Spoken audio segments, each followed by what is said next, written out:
Morning everyone. Ooh, I've got a bit of a croaky throat, a bit of a cold this morning. Funny one this morning. It's about 5:30 in the morning, and the clock's changed last night, so you can tell when I'm filming this. It's Sunday morning. The cows are still out, and I normally go into the field and hunt for them in the dark now because they're hard to find. This morning, they're all waiting at the gate. I don't know how well you can see this, it is dark. They're all waiting at the gate because the clocks went back an hour. They're all like, put my torch down there. They're all like, where have you been? Look. So they're all, I don't know whether you can see this, but they're all actually, shut this gate. I just need to get a photo and put it on Facebook. You might have seen this. They're all waiting for me. Look at them. They all think it's an hour later. So normally it's 5:30. This is 5:30 old money. In old money it would be 6:30. So basically what happens is they're all thinking you're late. I'm not late. But they don't know that. The other thing as well is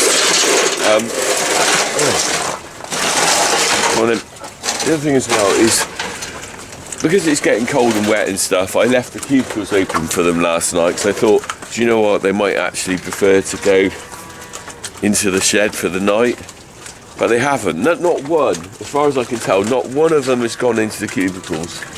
Not one of them has said, I'm ready for winter yet, which is good for me, because once they start telling you they want to come in, so I'm just trying to put the block up to open the gate. Once they start telling you they want to stay in, then that's when you know you're in trouble and you've got to keep them in. But at the moment, they're really happy out in the field, and they're not worried about staying in the shed. I have only got 10 days or so of grass left though, maybe a week, 10 days. So I will be grazing them for that length of time, then they'll probably have to come in. But I'm going to go on down the field to move the fence in a bit, and I'll show you what grass we got. Right, I left my torch on the shed, I can't see very well. Let's get these in. Go on, go on, go on.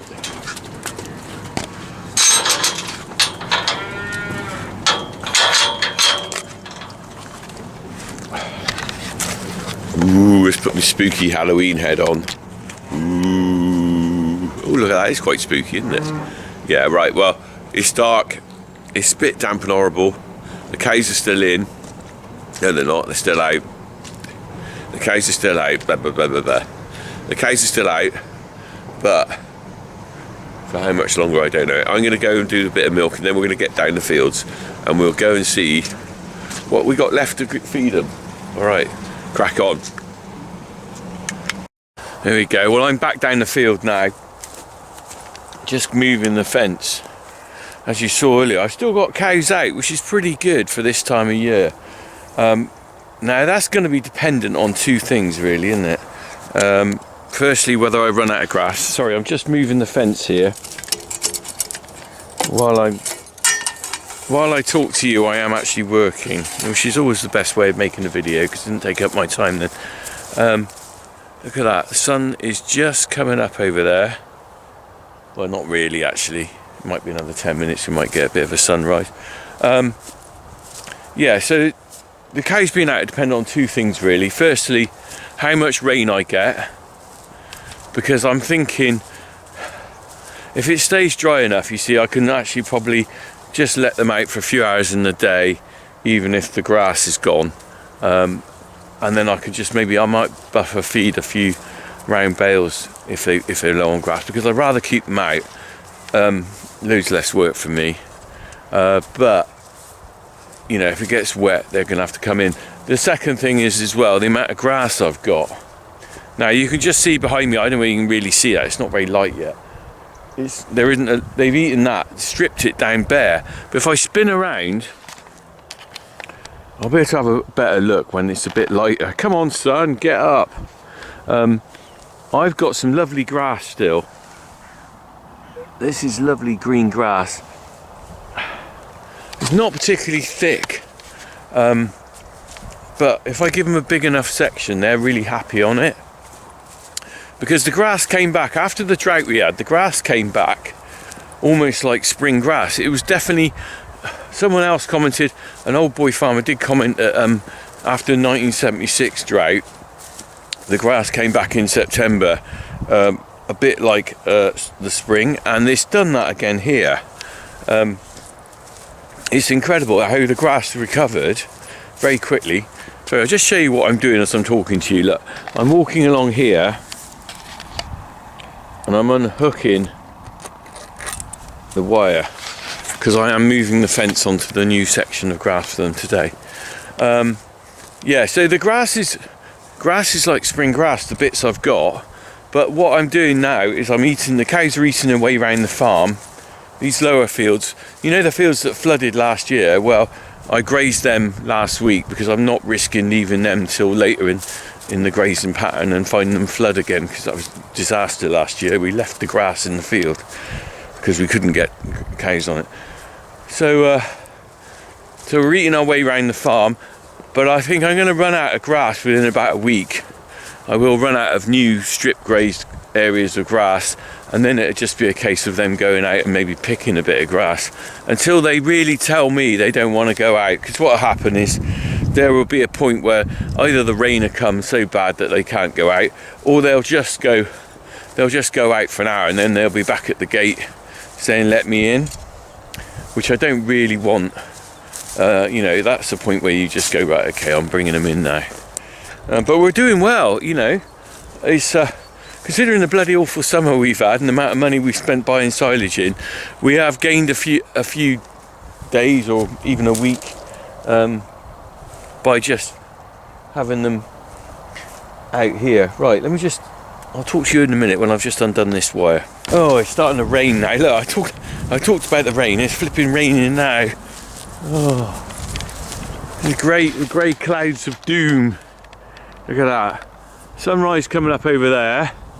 The grey clouds of doom over there. Doom. Let's face it. I think the worst thing about winter in the UK is the lack of blue sky.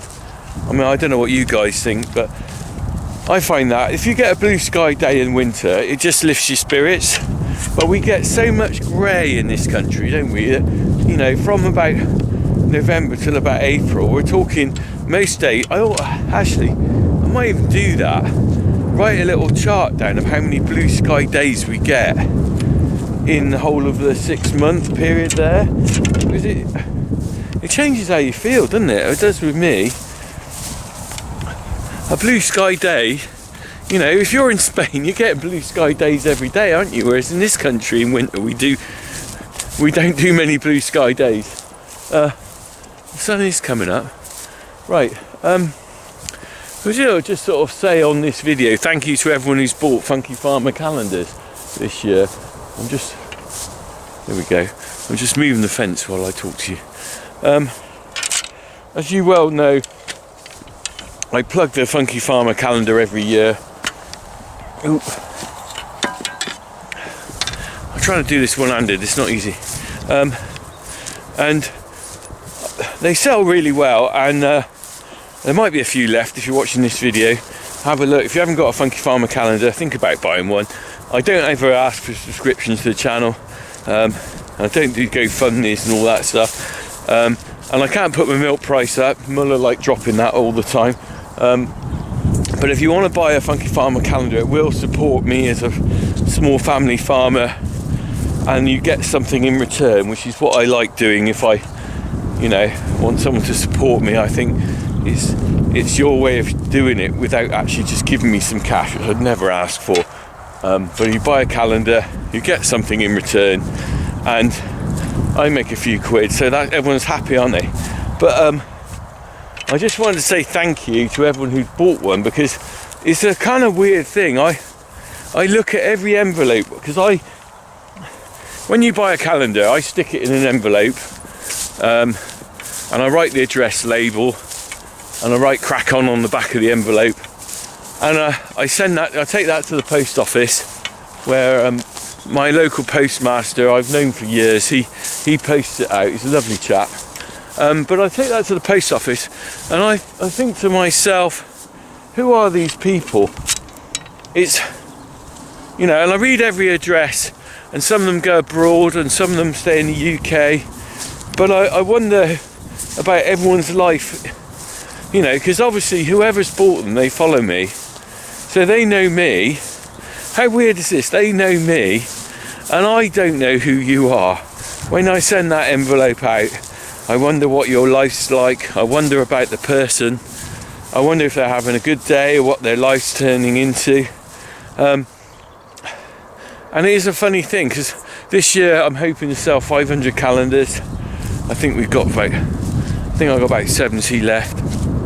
Might be less by the time you see this video. But I wonder about every single one of those people. And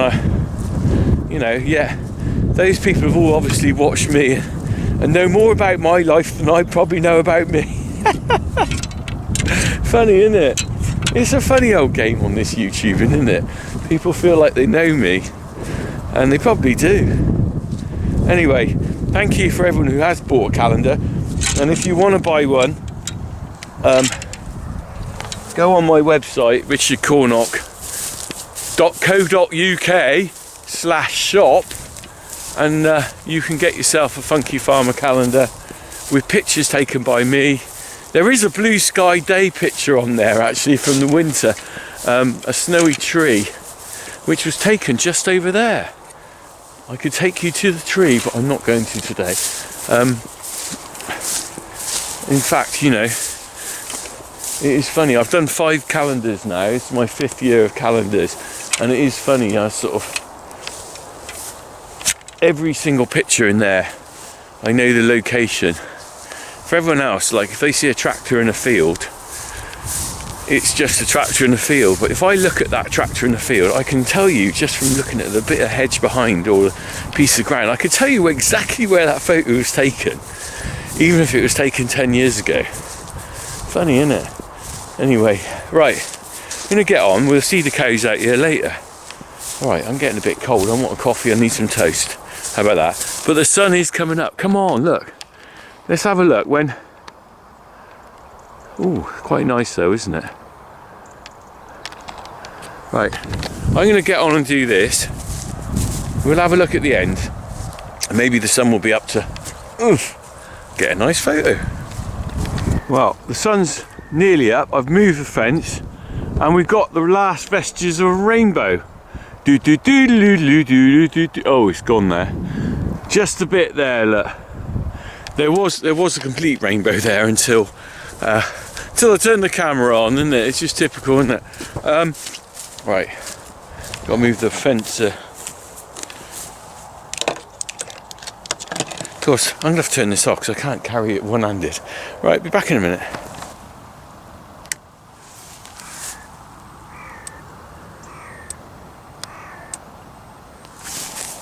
Right, I have given them their fresh grass. This is breakfast for the herd, and you can see there's enough grass here. The fact it's laying over, look, it's gone over a bit. But let's have a quick look.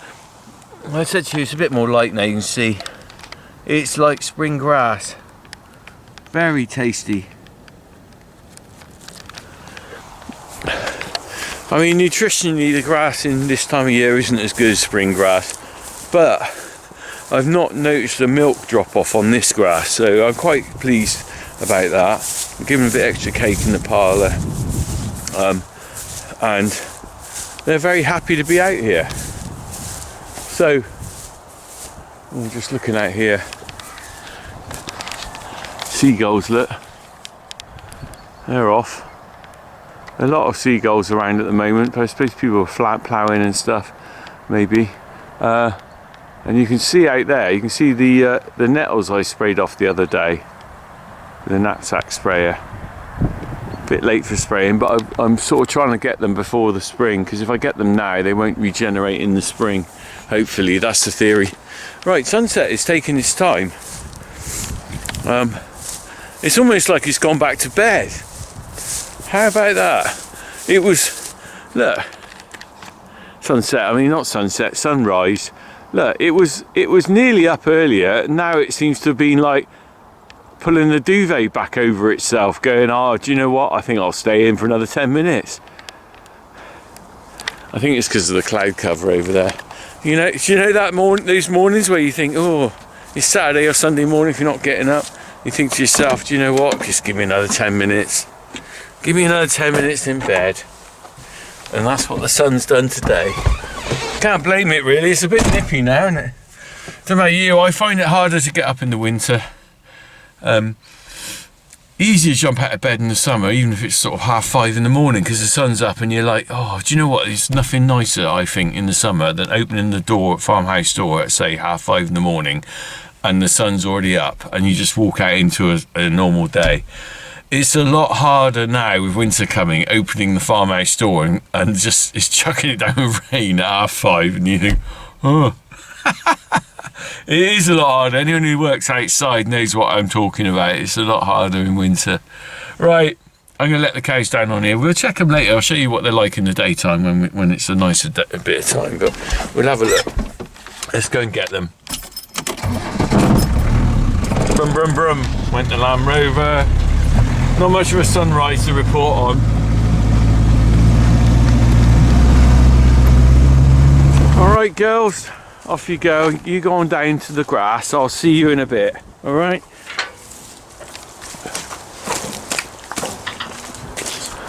Bit muddy in the gateway, but what do you expect at this time of year? Oh, don't you want any grass? You're not that hungry then. Do you not want your breakfast? Come on, surely some of you. Look, the buffet is now open. I am not holding it back for you. When you run out of sausages, there won't be any more. I can tell you that now. The first one to get to the buffet gets the sausages. Okay, you don't want sausages? I can offer you some grass. Grass, lovely green grass. Are you happy with that? You want some grass? Okay. So sausages weren't really what was getting you going. It's the grass, isn't it? Hey? Green, green grass. La, la, la. La. Oh, muddy gateway. This isn't the gateway I normally use, by the way. So this time, because I've drilled that field over there, or we reseeded it, I'm using the side gate, which we don't normally use. Hence all the mud, because it's not got hardcore down on it. So we're kind of having to sacrifice this bit, just for the fact that I'm not letting them go over the field there, because it's been drilled. I don't want that grass to be eaten this autumn. Right, are you happy, girls? Are you off? I'll see you in the field. Watching you. I'll see them all in the field in a bit when we get back from milking. Right, crack on.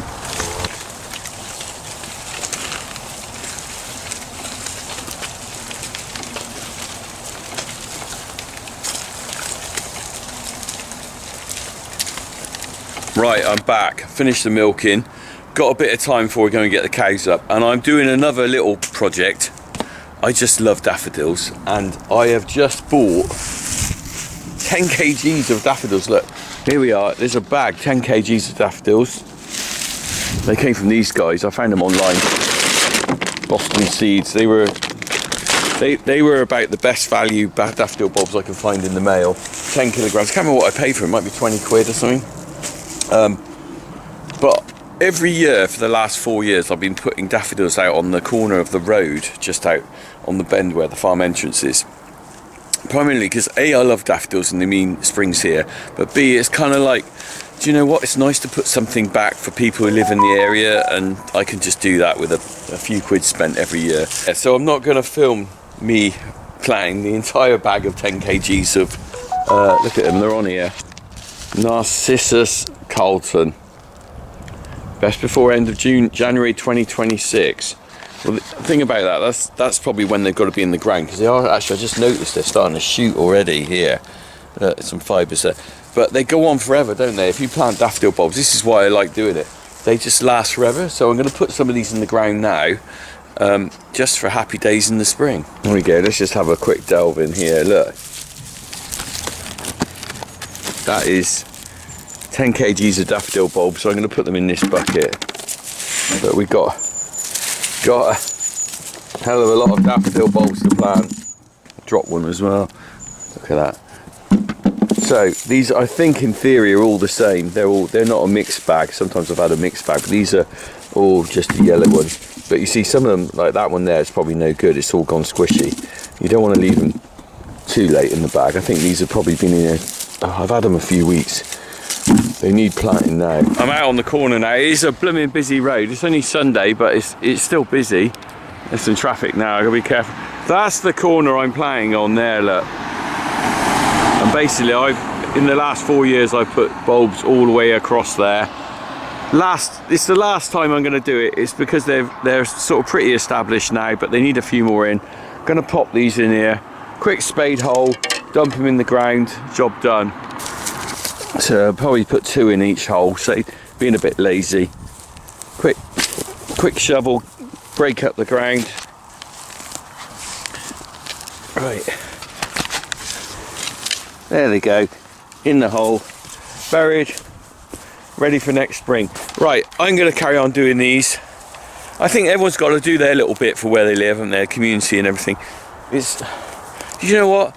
If you're part of a village like this, you want to make sure that you just improve it rather than make it worse for people, don't you? I think hopefully other people will do that. Maybe if you're watching this video, go out and buy a few daffodil bulbs, chuck them out somewhere nice and people can see them, because you get years of enjoyment out of them. You see how many people are driving down this road now. They'll see them in the spring. Right, I'm going to finish this lot. Wish me luck. I've got 10 kilos to plant and I'll be back in the field this afternoon. See you in a bit. Crack on. Right, well, I'm back down. We're back down. We're actually getting up the cows for milking. So where I was this morning, the cows have grazed all morning and some in the afternoon. They'll be back down here tonight. Just drive on. I'll get out in a minute, Harry. Harry's driving. Always wet. It's a bit sticky down here, isn't it? It's starting to get a bit wet. Yeah. Let's have a look. Right, I'm going to get out. If you drive along there and come from behind, all right? Yeah. I'll just go out this way and shibby him up. Oh. Right, let's see how much they've eaten since this morning. Oh, he stalled it. Oh, there's the line where I moved the fence, and this is their grazing for today. And they have eaten it down pretty well. They'll be back. There's enough of a nibble for them to come back down here tonight. But you can see what's happening where it's wet. Look, they're starting to tread it in. The ground's soft now, and they're making footmarks. Now the footmarks aren't a problem. They'll recover over the winter. You know, by the spring they'll have all disappeared. But what it really means is that you can't keep cattle out for much longer on these conditions, because the grass just won't regrow, and you know, you don't want them really poaching the ground up too much. But like, there's still a bite here, and tomorrow they're going to have this section. Rather frustrating. I think that's actually more than a day's worth of grazing there, but not enough for a second day, so I'm going to let them have the lot. There's enough for half a second day, if you see what I mean. That's probably a day and a half's worth of grazing there, so I'll let them have the lot rather than just make it tight for the second day. You sort of get to judge with cattle how much to give them after a while. Too much and they waste it, not enough and they're looking for food, so you kind of get a feel. But there's slightly too much there, but not that much too much, so better that they have it all. Right, go on in. Off we go. So, go on. So they're all on up now. They know it didn't take much, did it? I didn't hardly even call them, and they're ready to go. They've had a belly full of grass. They'll be pretty full of grass now, but they'll go up. Right. So I'm going to head on back up with Harry. Jack and Harry are milking this afternoon, so I'm going to just half term. Wonderful. I'm going to have a. Well, I'm going to go in. I'm doing some decorating inside the house actually. More of my stuff off camera that you don't see, and me working on our grade 2 listed farmhouse, doing it well, but I don't want to publicise what I do because people just end up saying, oh, you should have done this, should have done that, blah blah blah. Anyway, come on girl, why are you so slow? What number are you? Oh, she's an old one, 145. Anything with a 1 on it now is pretty old, because we're going back around the clock now. And so she's probably at least 8 years old, I would have thought. Right, let's get up the farm.